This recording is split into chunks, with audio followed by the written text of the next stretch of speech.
Welcome to Hackfort, and welcome to the highs and lows of indie game development in Idaho with HakJak.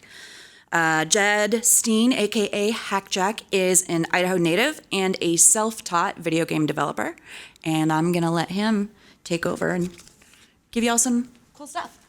Thank you. All right. So we're gonna go into this totally raw, unrehearsed. Just made a slide and just gonna wing it. So this should be fine, right? What could go wrong? But also that's like games. When you're making games, everything goes wrong that can go wrong, and you just got to roll with it. So that's fine. All right. So who's this event for? Anybody aspiring for a career in games? Anybody that's been making games for a while and just wants to really find success in games and make their own business. Excuse me. Anybody in education, involved like that. So anybody interested in what it's like to run a small indie game studio. I always appreciate when I'm at events and people kind of give me a heads up about what I'm in for, what's coming up. So this is just a quick breakdown. It's kind of just a three-part thing.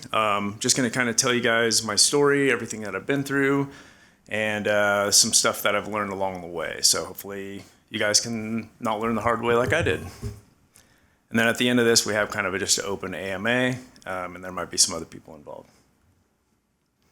So yeah, who am I? My name's Jed, but I'm better known as HakJak online. My background includes lots of things, as you see up there. I'm a self-taught game developer. I also ran a studio for a while. Started with 4 people, grew to 16. My background before that was in business. I was a marketing major. I worked for PepsiCo. I did a lot of analytics and business work for them, marketing and sales. And I was also in the military. So yeah, pretty weird career path that I've been through. But more than anything, I'm just a big old nerd. So just pictures of just random art and stuff that I've made. I just like making stuff. I like making people happy. I like making people smile. And that's what I love about games. All right, let's get into it. Here's my story. Okay, so I knew from a very, very young age that this is what I wanted to do. My first intro to games was Super Mario Brothers on the old Nintendo Entertainment System. A friend of mine, I went to his house and I was like, what is this magic on the screen? And I was just instantly captivated and I loved it. And weirdly, it was like, I want to know how they make this. Like, how does this work? And so I was equally curious with playing games and like learning how they were made. And I'd fill up notebooks with all these designs that I was determined to sell to Nintendo for $1 million and stuff like that. And I just wanted to make some cool games. But as I grew up and I was looking at stuff that I could do, I always kind of felt like, oh, I could do anything. You know, maybe I'll be a doctor, or I could be a lawyer, or things like that. But the thing I love about games is it brings people joy directly. Like, it makes people very happy one-on-one. You kind of get this human connection with people where you can show them a part of you through your games, and you can make them smile, make them laugh, or make them forget about, you know, anything they might be dealing with in life at that time. So that's what I love about games. It's also a thing that there's just no level cap. Like, you can keep learning new skills, everything that you go experience in life, from my military experience to working for Pepsi and everything in between. I've been able to apply to games in some sort. So it's one of those great careers where everything that you learn can apply to games in some way and can relate to others. So it's really cool. That was my dream. That's what I wanted to do. I graduated high school at 17, went off to college, talked to the college counselor, and I was like, I want to make games for a living. And he looked me in the eyes and he said, making games isn't a real job. You can't do that. And I was just devastated. This little gif here, that's my internal reaction. My internal self was doing that. So this was in 1999. Things were a little different. The internet isn't what it is today. You didn't hear the terms indie game maker and stuff like that like you do now. So it was very different. A lot of games were still distributed as free CDs on the back of magazines and stuff like that back then. Indie games were known as like the shareware guys back then. So it was a different time. And basically, if you wanted to get a job in games back then, mostly your options were move to Washington, move to a different state, and get a job with one of the big studios. And even then, it was very, very difficult. Luckily now, there's a lot of options, a lot of tutorials, and anybody can teach themselves how to make games. But back then, I had limited options. I didn't feel like it was possible, so I got a real job, got married. This is my beautiful wife, Brandy. We had 3 kids. I joined the military, did that for a while, and eventually just found myself climbing the corporate ladder, working my way up at PepsiCo, and things were going pretty good. I was in line for like big promotion, and stuff was going great, but I just felt very unfulfilled. And I was reaching my mid-30s by that point, and I was like, it's now or never. If I don't just pursue my dreams and try to make this real, it's just never gonna happen.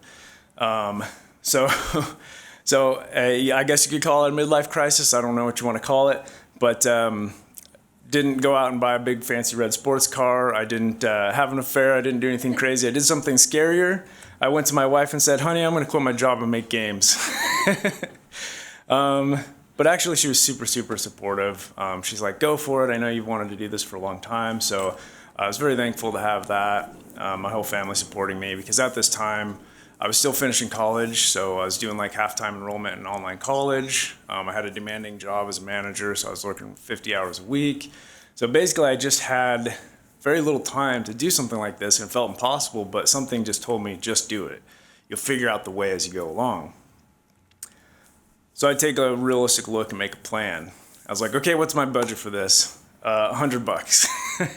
And I was like, maybe we can put like $20 a paycheck aside for this. So had no money. So if you're looking at starting your own thing, doing your own thing, money's not an object. You don't have to worry about that part. It's your drive. It's what you want to do. Time, I had no time. I had lunch breaks, I had late nights, sometimes on weekends. So I just had smatterings of time all over the place, and I would just work with whatever I had, and I would just make sure I had my next thing lined up. So it's like, as soon as I have half an hour, this is what I'm doing, and just learn along the way. I knew I needed to make enough revenue to replace my job. And my equipment was just an old Mac computer. And I was trying to make sure I had enough balance through this, which was pretty much impossible, to be honest, but we made it work. But yeah, that's what I had to work with. I had to kind of figure out how it would go. And basically, if you do go for this, if you do go for games, that's not the way to go, is trying to say, I'm just going to replace my job with this first game. Make a silly game. Make something tiny. However small you think that game is, cut it into a tenth, make it even tinier. Make that your first game, finish it, and then do the next one. I'd heard that advice back then after I'd started, but I didn't know any better. That's the way to go. For me, I set this impossible goal for myself of, okay, the first game that I'm making, I'm also going to learn, and it needs to be a success. It worked out, but it's kind of crazy. So I needed a killer idea, and that's where Guts and Glory was born. So this is a physics-based racing game, just a single-player game. All you're trying to do is go from point A to point B without dying in the fastest time that you can. So unlike a lot of other racing games, though, there's a lot of goofy vehicles, there's explosives and saw blades and all kinds of stuff trying to get you along the way. So that worked out, just making a super silly game with goofy physics. And it was a lot of fun to make. I learned a ton in a short amount of time doing this. And people loved it. Physics games in particular were really big at the time, so the timing was right, and it all worked out. And to the outside world, this is what you call overnight success in indie games. But it's not ever that simple. Anytime you hear about a game being an overnight success, usually there's a big timeline behind that of what actually occurred. And for me, it was like a couple of years of building up towards that. Luckily, I had a lot of business experience and analytics experience and stuff like that, so that helped in identifying a game. So if you are looking for a game idea and you want to find something that can fund what you love to do, whether it's just funding a hobby or it's making a business out of it, you can kind of apply these 3-step process up at the top. First, come up with your ideas, figure out what you want to make. I had a list of, I think, about 100 different ideas of what I wanted to do. A lot of them were way out there crazy because I didn't know any better at the time. Then resources, you got to ask yourself what you can realistically make. And I did some research, I looked at stuff, and basically the lowest scope games were racing games. And from there, I just kind of reduced it further and further until my idea could fit in that box of what I realistically had the time to do. And then research, kind of figure out what will sell. So if you picture a Venn diagram, you can kind of find that cross section of those three things, what you want to make, what you can make, and what the market will support, and that's your sweet spot. That's what will tell you what will actually be worth your efforts and sell, and people will get notice of it. Also, if you get some business experience, marketing, stuff like that, that helps, or partner up with somebody. This could be a publisher, this could be somebody that you know that's into business stuff, and that helps a lot as well. So yeah, it was over a year later, a year and a half or so. Kind of hard to tell because I was doing in between stuff. But that was my overnight success. But at the time, they had a thing called Steam Greenlight. So if you wanted to sell games on PC on the biggest marketplace, you had to put it up for like curation by the actual game players, and they would vote. If it got enough upvotes, it would make it into the store and you could sell it. Nowadays, it's even easier. You just pay a $100 fee and anybody can put a game on the store. But it jumped right up there. It was #1 on there. It hit the front page of Reddit, and some big YouTubers played it. Next thing I knew, I had publishers sending me emails, trying to make deals, and it was really awesome. And that's how quickly things can change in games and tech. And this works both ways. If you do something wrong, if you do something bad, if you make a bunch of gamers mad, you do the wrong tweet, the reverse of this can happen. You can have a very polar decline. So something to keep in mind, with tech and with games, things change fast all the time. But I found a lot of success with this first game, and it was one of those things that very rarely happens where the first game that you make just takes off and does really well. But again, if you have a good plan, you're doing some analytics going into this, you can make it work. So yeah, I was living the dream. I was super happy. And then reality starts to hit a little bit, and it's like, oh wow, I don't have the company benefits that I had before. I got to make my own. I got to, the checks come in big amounts and then small amounts, and it's a bit of a roller coaster. So you got to learn really good budgeting, and so it was a big adjustment. And I'd read this stuff in books. I kind of had, thought I knew what I was in for, and then when it really happens, it's a whole different thing. So it's pretty crazy. Steep learning curve, but definitely worth it. Okay, so that was kicking right along, and from there I really wanted to start a studio. I wanted to work with a team because growing up in Idaho, I just didn't have opportunities to get into games. And I was like, I wish there was a game studio here in Idaho, and I wanted to start that. I started talking to people about it, and that's another key bit of advice is if you have a dream, don't hide it away. Don't feel afraid to tell people about it. Oh, somebody's gonna steal this, stuff like that. Tell everybody. Because you never know where that's going to come from. It's the execution of that idea, the people behind it that really matters. Ideas are a dime a dozen. So if you have a great idea, tell the world about it and make it happen. If you're serious about it, go for it. You're already going to be like 100 steps ahead of somebody else that just heard the idea. So anyways, I told everybody that would listen, I want to start a studio. I want to make a company here in Idaho. And next thing I know, opportunity called. I got a call from my publishing partner. The CEO of that company was talking to the CEO of another one, and they acquired this IP called Pigeon Simulator. It was this little prototype that everybody loved, but they didn't know how to turn it into a full-blown game. So they called me up, and they're like, hey, we got this idea, and we're talking about it. And so I pitched them some ideas right on the spot, and I was like, we could start a studio, we could do this and that. Next thing you know, it worked out like a month or two later. We were signing papers. I hired 4 local people here in Idaho, and we're starting a studio. So we got to work. 2 local engineers, 2 local artists. We started building this awesome game called Pigeon Simulator, and we put out this cool announcement trailer, which I think, yeah.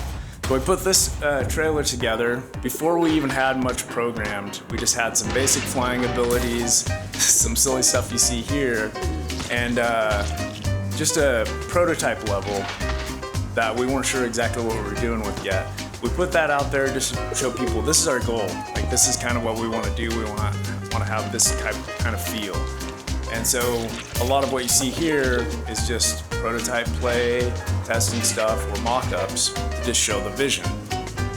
And Microsoft saw it, they loved it and freaked out. Sony saw it, and so then they started telling our publisher about it. And our publisher was like, wow, this is amazing, everybody's loving this, we need to go bigger. And so they doubled our budget, and they're like, go bigger, make this even crazier. So that's what we did. We spent a lot of time building proprietary tech, and it got bigger and bigger to the point where we had procedurally generated levels, full cities, that were fully explorable and destructible, so you could go into every single room of every building, blow them up. And they're like, why for a pigeon game? And we said, well, why not? So we made it pretty crazy, pretty big and over the top. And for that first year and a half, things were going really good. We grew very slowly, very carefully. COVID happened, so we had to kind of start looking online to hire people. So we started expanding beyond the borders with just a remote team to try and find people. And it was going really well. We gradually grew from 4 people to 6 and 8 and 10. And it was doing really well. And we had kind of a launch date set up, and we were almost done with our proprietary tech systems and ready to build the content for the game. So you could think of that as like the engine for something, and then the actual things that people will play, the levels that they'll go through. That's the point we were at. And then our parent company, Tiny Build, they went public. They had an IPO. They grew really huge. They had more money than they knew what to do with, and that's where everything kind of went down. So money can be a good thing or a bad thing depending on who is in control of it and how all that works. And so they really pushed us to grow the studio even more and pushed us for even more ambitious goals, and we pushed back, and we lost that fight and had to keep building this game too big to manage.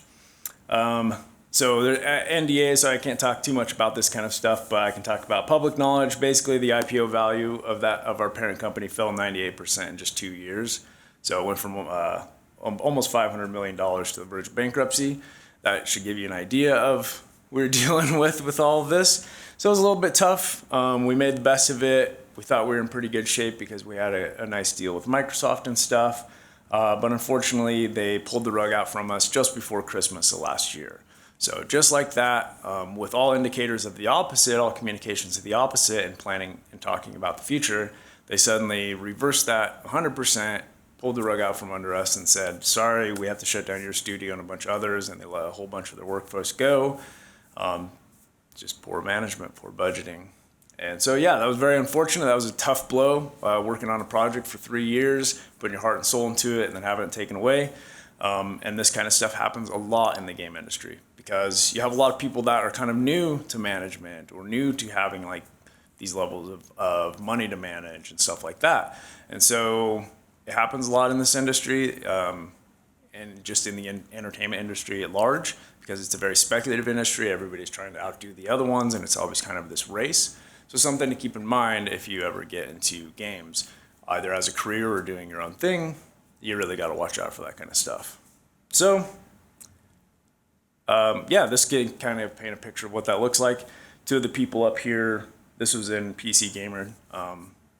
2 of the people up here at the top were actually on our team, and they were pretty big voices in like bringing change to the industry, and I kind of encouraged all of that. Like, hey, we should do a lot better with this as a whole, as an industry, because this is an ongoing pattern. And a big part of why I started a studio was to make it a really fun place to work, and which was very successful. We had a really great studio. Everybody really loved working there, and it's a really great place, and we grew gradually. We managed our budget carefully, but unfortunately, powers that be, you can only do so much. So this paints a picture. About 16,000 people were affected by layoffs in the industry last year. And then as you can see, that dark black band in 2024 increased a lot more this year and is continued as such through this part of the year. So it's a bit of a scary time to be in the industry, but big picture, it's grown overall. The whole industry as a whole is still growing and growing and growing. It's far bigger than Hollywood even. It's huge, and there's more jobs than there ever was in the past. But these ups and downs do occur. It's just something to be mindful of. You can watch the stock markets, and that'll kind of give you indicators of how things work out. But it's one of those things that affected the industry all around. So we weren't like the only case either. So another thing to keep in mind, there's a lot of highs and lows when it comes to working in tech, but especially working in the entertainment industry, because it is a speculative business. You're making educated guesses on what's going to sell, what's going to work out. So I had to make a tough choice. Like, should I continue or not? Do I continue making games? Do I continue in this industry? It was a tough blow to take after 3 years of hard work having that happen. But I couldn't imagine doing anything else. Like, games is what I want to do forever. Like, that's what I love. I love making entertainment. I love creating characters and art and just making people laugh and happy. And that didn't last for very long. It's like, I need to find a way to keep doing this and make this work. Failure's not the end. This is a lesson I learned well before games. When I was at PepsiCo, we went through 3 major buyouts, major changes, lots of different changes in management. Every single time, instead of being worried and scared, I looked at it as opportunity. Like, how can I make this a good thing? How can I find the good in these? And every time, it actually improved my position. I was able to keep finding better ways to do things. So anytime you run into failure, just realize it's actually just progress. It's learning, it's new opportunities. And that's a good lesson to learn for something like games, where the success rate of games is a small percentage. Like, you have to have something really killer to get it out there and really good marketing to make that work. But failure is not the end. So you got to always keep that in mind. Go for it. Anything that you think is going to do really well, learn from stuff and keep going. And then every industry has their storms, their ups and downs, but it's especially so in tech. Anything where the industry is fast changing, if you go into construction, your ups and downs are going to be very slow and very easy to predict. If you go into something like tech, it's going to be very rapid and unpredictable. Somebody will announce some crazy AI project that could just totally change things overnight. You never know. So you want to be comfortable with that level of things when you go in. But for me, I captured it as this Latin phrase, eternum opus creationis, which just basically translates to the eternal urge or need to create. And when I talk to other creators, a lot of them share this sentiment. Some people don't know what I'm talking about, but ever since I was young, I've just have to make. I would have to draw something. I'd have to create something. It's just this urge where it's like, I need to build something. I gotta create something. And it's like an itch that you got to scratch. You just have to get something out of you and share it with the world. And that's something I've always felt, I've always had. And the more I've talked to other creators, the more I've discovered like that's something that we'd share in common. And so that's what drives me, is just this indescribable energy that kind of comes from nowhere that makes you really want to make stuff. So I posted this out there on my LinkedIn and on my site and stuff and said, hey, as an industry, we all need to do better. We need to make better changes. A lot of these ups and downs in the industry are completely unnecessary. They're literally just poor management. We can do better, and we can only bring that change out as a collective voice. And then I also made a statement about indie creators outnumber the AAA creators, and we have equal power. Like, we can create games that can outdo AAA games, that can make more fun for players than what big budget games can do, and we can take bigger risks and be more agile than them. So as a collective, indie creators have more power in the industry than multi-million-dollar, billion-dollar companies. So I've been preaching that. I've been talking to a lot of people, and this has been gradually changing, and indie games have been growing and doing better and better and better, which is really exciting to see. And I think the more that we come together and work together, eventually as some sort of a collective, the more that indie creators can really shine, really stand out, and make this more creator-driven, like the music industry, where it's like each creator really shines and gets to stand out, and they aren't treated the way like Marvel treats their creators of their stuff, where they don't really get enough of their credit and they kind of just steal their work and go and sell it. So yeah, I just made a commitment to be the change that I wanted to see. There's a lot of things that can change this industry, a lot of landmines to dodge. And the more we can help educate people about those things to watch out for and how to make things a better workplace, the more we can make things change. And more people like myself that have been speaking up have gradually been bringing about this change. We're getting more unions, we're getting more changes to the industry that are positive for everyone. And there's also tons and tons of opportunities. And this is something a lot of people, they get discouraged when they look at games, because they see that there's thousands of games released every year. How am I going to stand out? The important thing to remember is only you can make your game. So your game is unique to you. You're a unique creator. So whether you make a first-person shooter and somebody else does or a big company does, it can be completely different things. There's thousands of games in each genre, and each one's unique. So that's an important thing to remember is it's not a commodity. Like you can create your own thing. You're creating art. And you can make connections with people, so you always have a way to stand out, especially the more you can connect with others. And yeah, just ripe with opportunities. I could get into that and talk about it forever, so I'll keep going here. Okay, talk about some lessons that I've learned in all of this, and then after that, kind of open it up for AMA. Okay, lesson number 1, don't do it for the money. There's a lot of easier ways to make money. If money's your thing, go into finance or banking or something like that. Way easier ways to make money.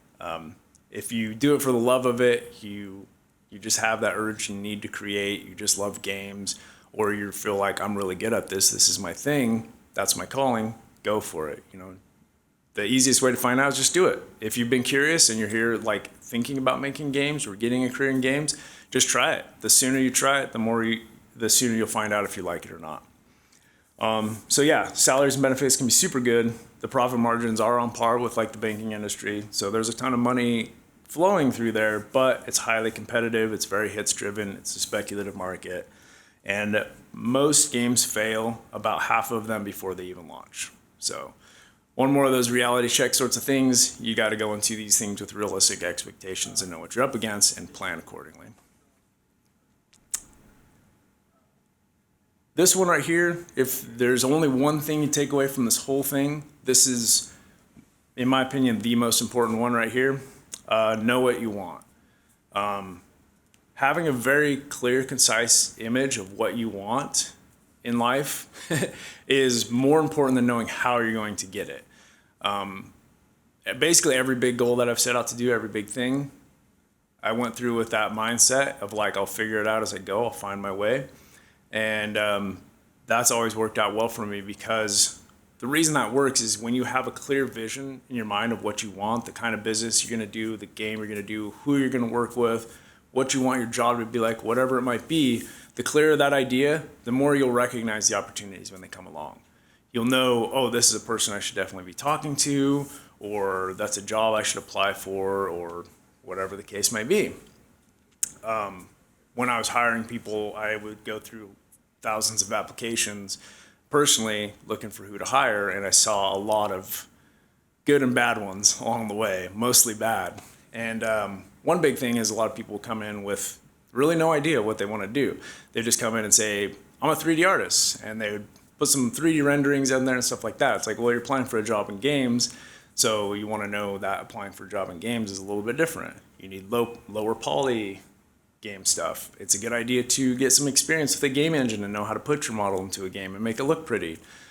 So these are some basic things that if you have a clear idea, like I want to be an environmental artist in games, then you know to tailor your portfolio accordingly. Or I want to be a programmer. Well, what kind of programmer? There's lots of different programmers, lots of different realms you could go into.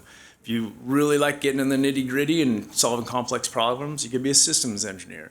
If you want to do gameplay, there's a lot of different types of gameplay engineers that you could do. So the clearer your vision, the clearer you know what you want, the better your odds of getting it. So yeah, and I like this analogy of just a boat out at sea. There's one person just floating out at sea. Life's taking them wherever they want. The waves are taking them wherever, and they're just dealing with it as it comes. And then there's a sailor that says, I'm setting my destination for this continent. It's over the horizon, and so far I can't see it. But I know it's there, and I know where I'm going. So I might get off course, I might have some setbacks, but eventually I'm going to reach my destination. So those are the two ways to look at life and go through it. So if anything, take away, I hope you guys take away that. I found it super, super useful. But also enjoy the journey. If you get too fixated on your destination, you won't enjoy things along the way. I've made that mistake plenty of times in the past, and learned that balance through time to just really enjoy the whole process. I think having a big project like that cancel on me too was probably the biggest lesson of all, where I really should have just embraced that process more and enjoyed it more instead of trying to hurry up and get to that finish line, because you just never know what'll happen in life. You never know what'll change. It's always good to just make the most of every experience along the way, and get involved with community as well. So it's a really great way to make connections, just networking, finding new opportunities. And that's kind of how I found the people that I had worked with to start the studio, and which was really difficult in Idaho, but had I not done a little bit of legwork beforehand, it would have been much harder. So just have fun. Get stuff done and have fun is kind of our phrase. Yeah, so on to networking. If you are an introvert by nature, don't really like reaching out and talking to people, don't worry, because you are in good company. In the games industry, we're all nerds. A lot of us are introverts. A lot of us don't really like getting out there. We prefer to be behind our computer screen at home. So don't worry, you're in good company. You have a lot of people that you can share common interests in. So don't be afraid to put yourself out there, and just talk to people. Just talk. If you're not sure where to start, just ask people questions about themselves, and people will get talking away, and they'll like you. So good way to get started with things. Also know that most jobs in this industry are filled by networking, not job boards. So if you're putting an application in for a company, chances are there's already 10 people ahead of you in line. So networking is super, super important for landing jobs in the entertainment industry. Most jobs across any industries are filled by networking first, but in games and stuff like that, it's especially important. So always be marketing yourself. Also important, get your portfolio out there, keep it updated, keep people notified about what you're working on. Whether you just pick one social media account or you just have an ArtStation thing for your artwork, always be putting your work out there. Don't worry about if it feels raw. Don't worry if it's a few pixels on a screen wiggling around. You got to start somewhere and just show people your work and just put it out there. It'll help you get over the fear of failure or judgment or what's that phrase? Imposter syndrome, right? Just get it out there. And then create and share value before you receive. So a lot of people go into networking with a take attitude, and they're like, oh, I got to get stuff from everybody I can. Just give stuff, and then you'll get stuff back. Go into it with that attitude, just learning about other people, saying hi, asking what they do, helping people where you can, and then it'll come back to you. And then tons of game devs. This bottom one, another super helpful rule, I call it the 80-20 rule.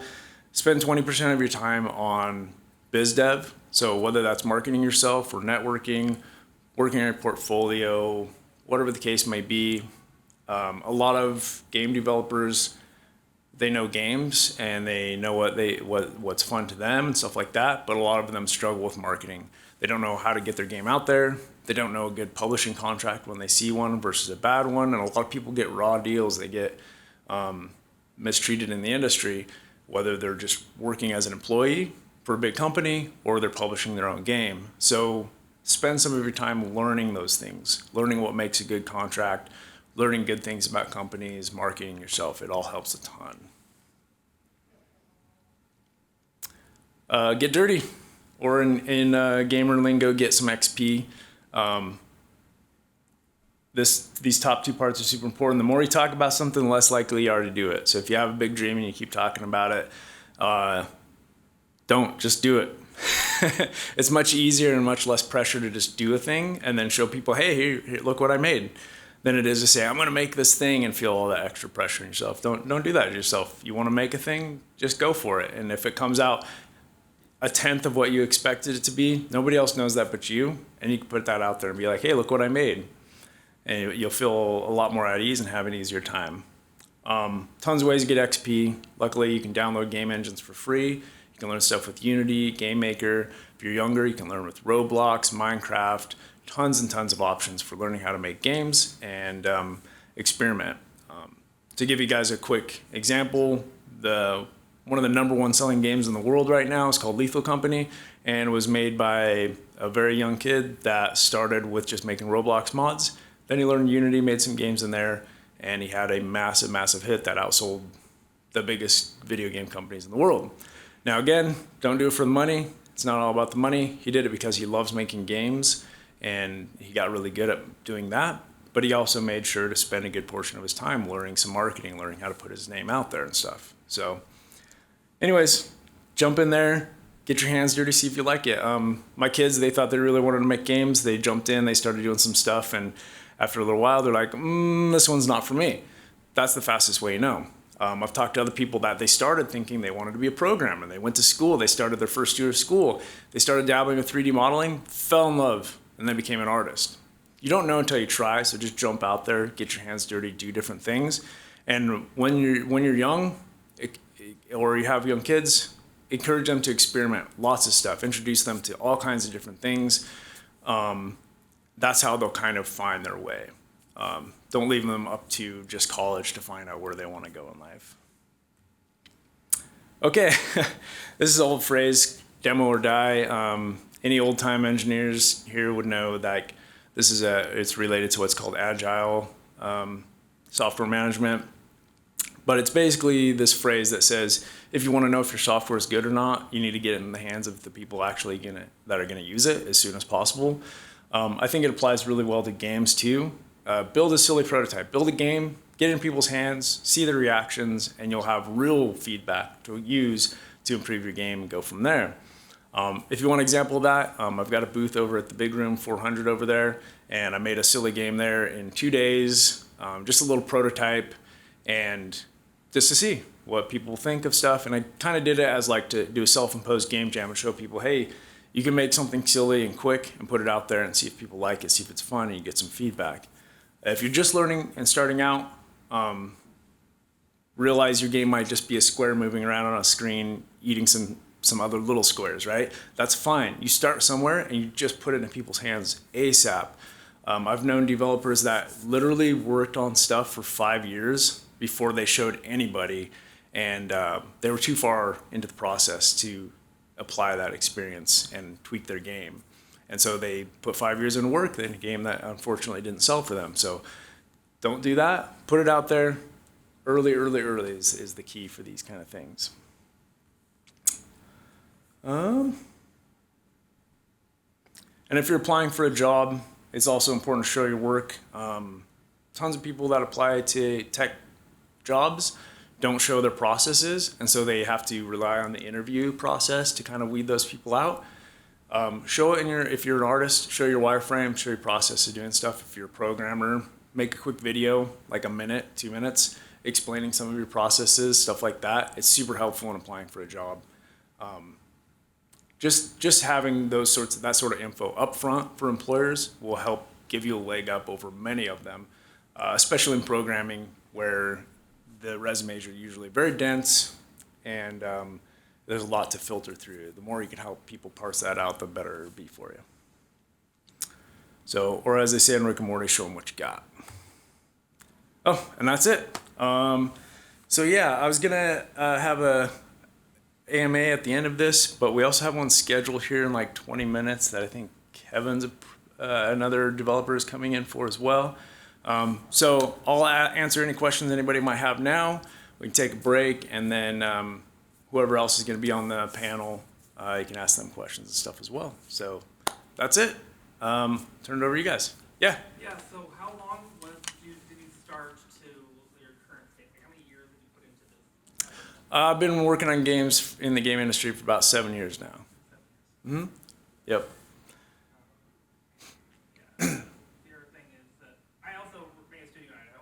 Oh, nice. So I actually was supposed to present, but my email never went through. So.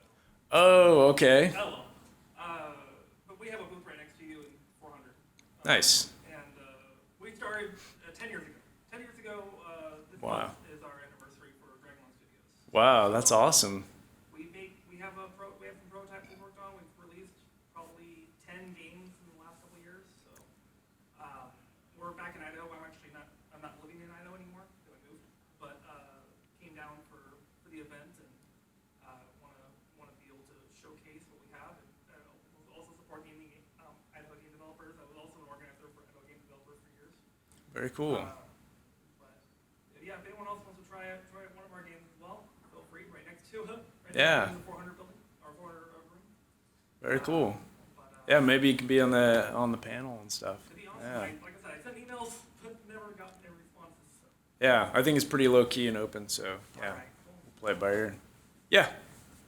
Maybe I should ask this during the panel, but curious about the demo phase of your projects. Mm-hmm. When do you decide to show your game to people who've never seen it before and like play test it? Like how do you get value from that play test? Okay, so that's kind of two different questions. So for showing people what you're working on, you can start as early as you want.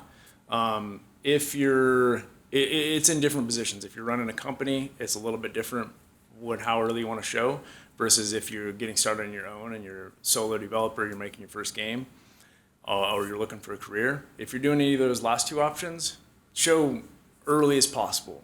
Like gray, they call it gray box stage. So you just have a capsule running around and some gray boxes and stuff like that, or you have basic pixel stuff set up. Start early. Show people what you're working on. Anybody that'll listen. I use kind of like a shotgun laser approach. So I kind of shotgun stuff out there, see where it's getting the most attention, then I kind of drill it down and just cull everything else, really focus only on what's working for me and only post occasionally to the other ones. But that's the way to do it. You just share it right away. I was sharing stuff, working on Guts and Glory when I had really raw stuff. If you wait till you feel like it's just right, you'll never get there. Because in games, it's never finished. You're always gonna have more you want to do. They call it feature creep. You're always gonna have more you want to add, more you want to do. It's a little different than making like a book or a movie. So if you make a book or a movie, it's kind of got a pretty definitive beginning and end, and you can iterate on it to some extent. But usually once you start filming, or that's what you're doing. You're making that movie, you're gonna make the cuts, and it's pretty much kind of set. When you make games, you can make a basic game loop in like a day, and then you can keep iterating and iterating on that, and it's kind of like this ball of rubber bands. You can kind of build and build and build, and you can keep making it as big as you want. That's why it's important to show early, because you might make a simple prototype in a week or a month, and people might love it, people might hate it, and you can move on and do something else instead of investing more time in that thing. Phil, what was the other part of that? It's kind of a two-part question. I missed the other part, I think. Yes, playtesting. So that one's a whole speech in itself too, but the key for good playtesting is laser focus. Go into it with specific goals in mind, like how can I improve the controls? What do people think of the graphics or the audio? What do people think of this particular level or mechanic? Go in with that kind of focus. If you go into every playtest very open, we call that a soft play test or I can't remember the other name, but those are okay at the very beginning, or if you have a mostly finished product, you can let people just play it and say, hey, what do you think, right? And you'll get tons of feedback. Go into it with something specific will make it most valuable. Yeah? Yeah, so you said that it'd be really good for indie devs to, learn about marketing and things like that. Do you have any suggestions on how to start learning that? Because it's kind of broad to say, learn about marketing. Yeah. Do I take a class? Do I read a book? Do I look online?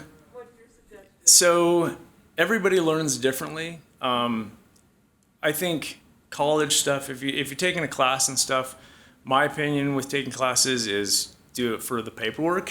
A lot of college stuff is usually behind the times on what's like actually effective. It can be good for laying groundwork or learning the basics, but for the most part, getting a degree and stuff like that is best for advancing a career.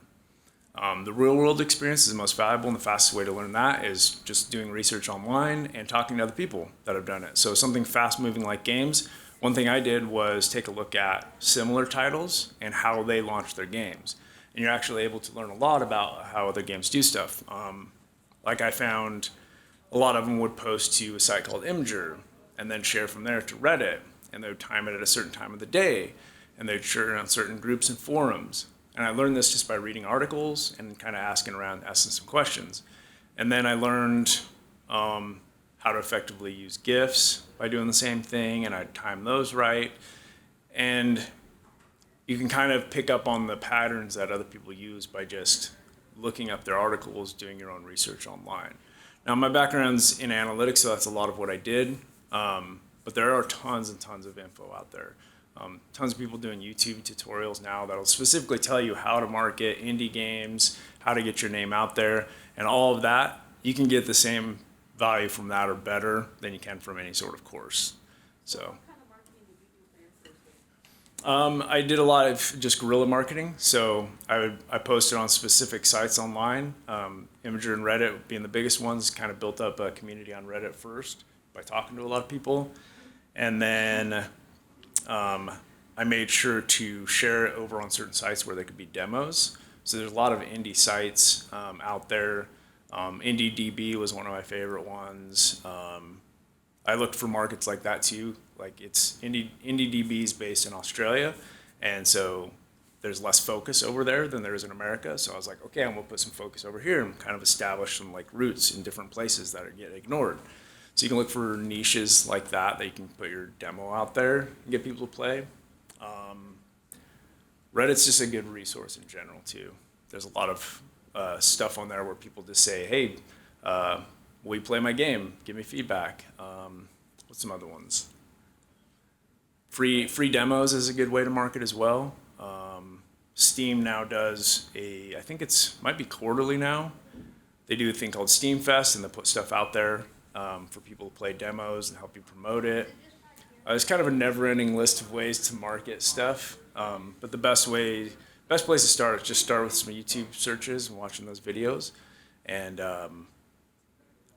if you're totally raw and new to any sort of marketing, then a book or a course can give you the groundwork.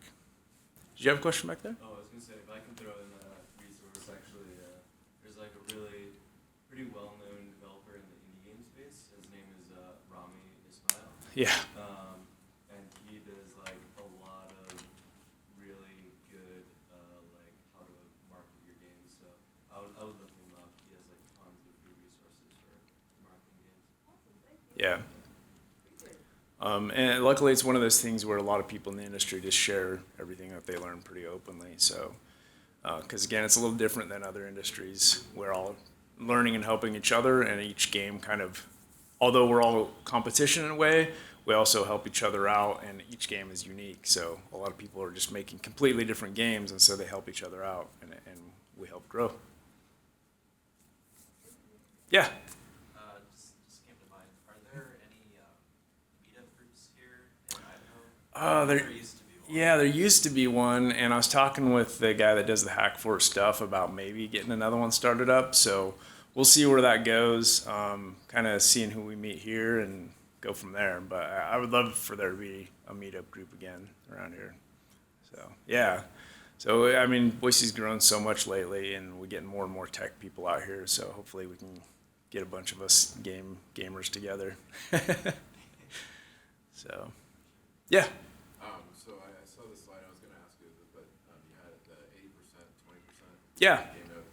So I was wondering, as a solo dev and then as someone that ran a studio, did that shift when you went to a studio, or did you still make time? So for me, I ended up, my time shifted from wearing all the hats and doing all the things to management.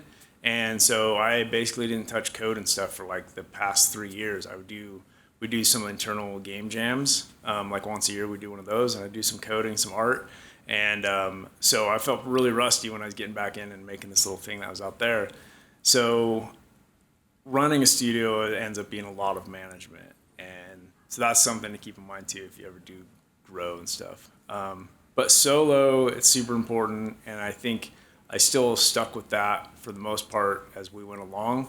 Like probably 80% of my time was in just doing game design, managing the team around the game and working on that. But still a good 20% was spent doing business development, still making sure we were communicating with our partners and keeping on target for stuff and things like that. So yeah, that's it. Probably about the same. So a good way to do it too is like you can pick one day a week, make it all about your biz dev, do the other 4 game dev, or a lot of times I would just make it like the end of my day thing, so or the beginning. So do some games, and then at the end of the day, be like, okay, my brain's starting to get fried. I'll start reading up on this stuff instead, or do a little marketing or something easy. Yeah. All right. Any other questions? Yeah. So Yeah. bigger and bigger. Was that scope creep or part of the shotgun laser, or was it stuff you wanted to do, or is it stuff that you didn't want to do because of the Yeah. like what was it anything fun that it was? Oh, it was fun. Yeah, it was fun, but it was it was from above, like pose on us to increase it. The original intent was a 2-year project, keep it small scope, make a silly, goofy game about a pigeon, and then we could move on and do whatever games I wanted from there. So I did have the luxury of like turning Pigeon Simulator into whatever I wanted it to be. It was a silly little prototype they made from some Unity asset store mashups, and they kind of hammered something together in 6 weeks and put it out there and to see what people think. And people really loved the general idea, but they're like, how do we make a proper game loop out of this? How do we turn this into a full game? So we had to build it from the ground up and rebuild it. But my original design was for a 2-year project, and it was pretty simple. And then at that 1.5 year mark was where we got all that attention. They really wanted us to make it big, so we had to scrap about 6 months worth of work and build it bigger. And that's where we made like procedural generation systems and destruction, and really went all out and made it crazy. So it was fun. It was really cool to see this stuff where it's like, you know, picture Grand Theft Auto, but you can go into every room of every building and blow out every wall or destroy the whole building. Like, that's the tech that we built. So that was really cool to see, but unfortunately I didn't like get to see the light of day. So yeah.